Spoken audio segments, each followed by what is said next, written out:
আসসালামু আলাইকুম। আপনারা দেখতে পাচ্ছেন কীভাবে একটা তালা খুলতে হয়। তালাটা লক হয়ে গেছিল, চাবি হারায় ফেলাইছিল, তো খুলতে পারতেছিল না। তো তালা ভেঙে খোলা হইতেছে। প্রত্যেকটা তালাই শোকেস হোক, আলমারি হোক, এভাবে খুলতে হবে। এটা আস্তে আস্তে একটু একটু করে ভেতর থেকে বের করতে হবে। ছোট ছোট টুকরা ভেঙে ভেঙে বের হবে এবং পরে আস্তে আস্তে চারি দিলে এটা খুলে যাবে।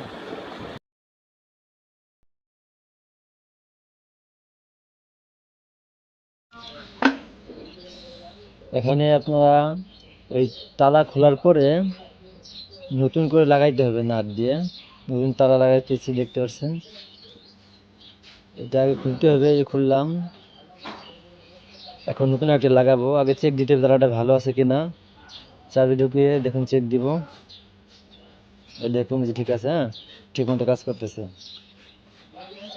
এখন নতুন লাগাই দিয়ে নাট স্ক্রু লাগাই দিতে হবে। সুন্দর করে লাগাতে হবে এবং পজিশন মতো লাগাতে হবে। অনেক সময় এই তালা নতুন লাগানোর পরেও ওই দরজার কাঠের সাথে ম্যাচিং হয় না। সেই ক্ষেত্রে কেন ম্যাচিং হইতেছে না, ওটা পরীক্ষা নিরীক্ষা করে মাপ মতো বসাইতে হবে। এখন দেখেন তার লাগানো হয়ে গেছে।